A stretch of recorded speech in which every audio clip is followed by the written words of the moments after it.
Hello, hello. How's everybody doing? My name is Liku Amadi, founder and attorney of Anasa Law Firm, where I work with consultants and expert service providers to help them establish a solid legal foundation for business. And that is mainly through contracts. Why? Because contracts are the foundation of your business. They help protect and guide your business relationships. And you, as a business owner, it is your responsibility to make sure those contracts are intact and that they represent what you need them to represent, that they do what you need them to do. And today's topic: tell your clients what you need from them so that you can do what you do. That's basically it, right? You cannot do your job unless your client is doing theirs, whatever that job is. A lot of business owners, service providers make the mistake of not being clear as day about what they need from their clients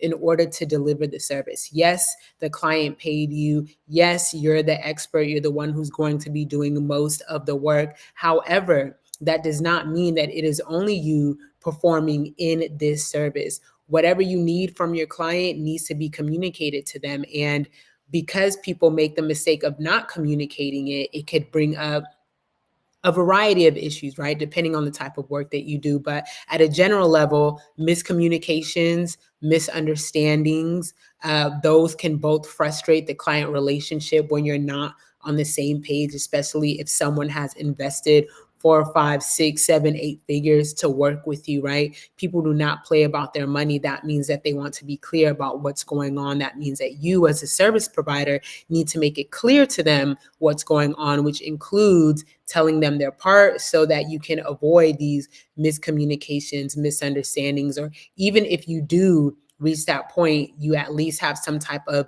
direction to get out of those issues very quickly and very seamlessly where it doesn't interrupt the client relationship.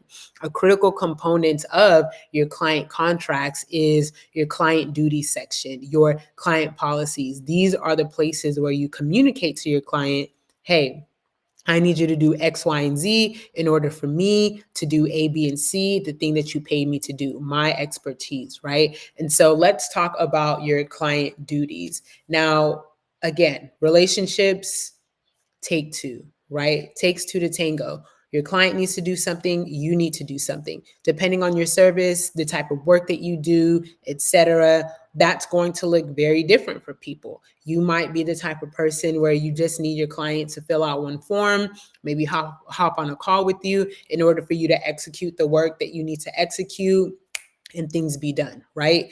If they need to fill out the form, send you an email, hop on a call, whatever, you need to still communicate that to them. They still need to know what they need to do. On the flip side, if you have a client who you need multiple forms from, you need them to pull some documents from, let's say, their marketing records in their business, if you're a marketing consultant, right? And their numbers and performance in the past. And you need to have 2, 3 meetings in order to analyze certain data. And you need to speak to certain people on certain teams or maybe conduct interviews, right? You're talking about a whole lot of things here in order for you to have the information that you need to execute your part of the service, right? The thing that they are investing in you for. You need to lay that out. You need to be very specific as to what you need, when you need it, and how you need it. So your client knows what they need in order for what they need to do in order for you to do your part. Are you picking up what I'm putting down so far? Let me know in the comments if you are catching this on a replay. Go ahead and comment replay and let me know if this is helpful with dealing with your clients, right? We don't always remember that we need to lay out the client's responsibilities because we're focused on making sure we lay out our offers, which do need to be crystal clear as day so the client knows what's going on. But do not forget that, again, this is a relationship. It takes two to tango. The client also needs to do their part. And it is your responsibility to lay out what that looks like.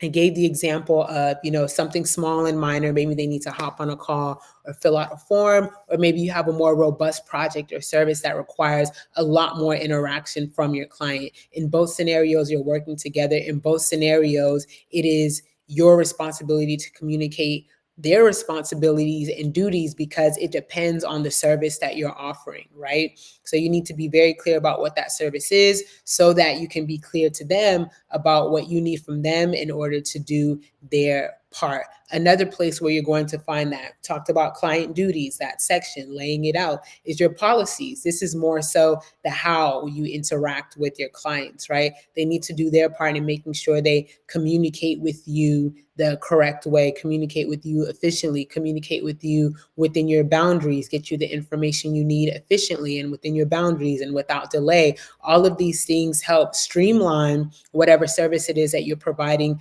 to your client so that you can do it on time, you can do it efficiently, and so that you can do it without any issues going on because you've already clearly communicated to your client this is what you need them to do. And then the boundaries, the policies, this is how you need for them to get that done in order for you to do your part. Why? Because it takes two to tango. There still may be some questions from your clients about, how they're supposed to do something or clarification as to what you need from them. And that's totally fine because as long as you're clear about what's needed from them, that little bit of clarification should not fall outside the scope of your contract. It just might be something minor that you need to clear up. But you just want to make sure you have that as part of the foundation of your client relationship. Going back to the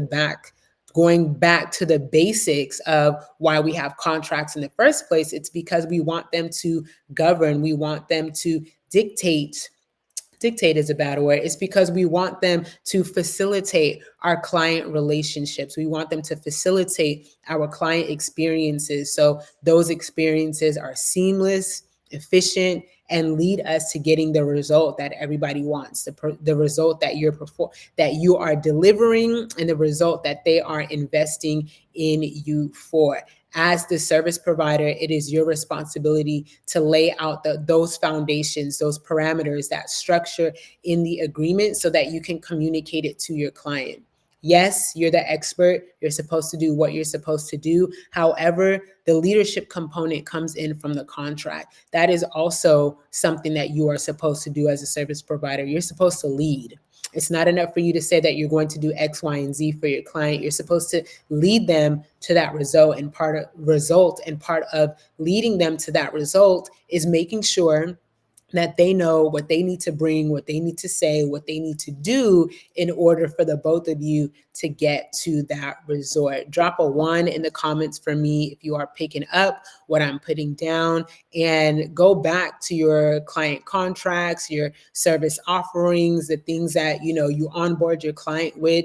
Where is it clear that they need to do whatever you need them to do? Where have you made that clear for them? Is it in the contract? Is it in your offer that is then later reflected in the contract? Do you give them a client guide to review when they're signing your agreement? Where is it that you communicate to them what their duties, responsibilities, and what expectations you have of them are? Where is that before they sign the agreement? Because you want your client to be in a position where they know and understand before they sign off and say, yeah, I'm ready to work with you. Here's, 10, 20, 50, 100K in order for you to execute your service, right? You want them to be very clear on what's going on versus them signing without being clear, giving you money, and then all of a sudden all these things are coming up, or there's these little tasks that you need them to do, which might be minor to you, but depending on how they run their operations could be very disruptive for them. So that is another advantage of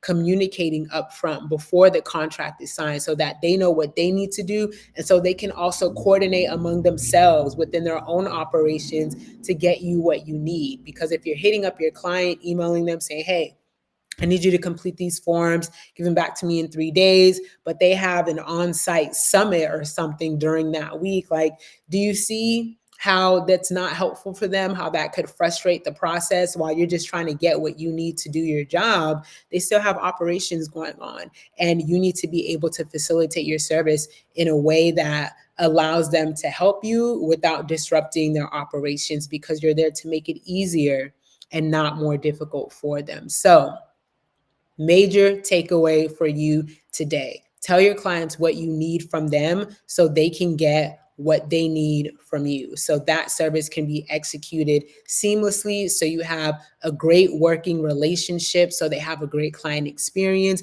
So they can go to their business friends and colleagues and network and rave about the service that they receive from you because you were put in a position to lead based on the thoroughly tailored, well-written, thoughtful contract that you drafted for them. All right, so check your contracts, check your onboarding and that whole process. Make sure that you have somewhere where you are communicating what needs to be done. And if you don't have somewhere where you're communicating what needs to be done, then book a consultation. Let's talk about what needs to be revamped in your client contract so it is foundational and instrumental to your leadership as a service provider, as well as a quality experience and the foundation of your client relationships. Questions? Hit me in the comments or send me a DM, message me, and I will get back to you. With that being said, I will give you your day back. Run this back if you're just joining and need the replay. All right, talk to y'all later.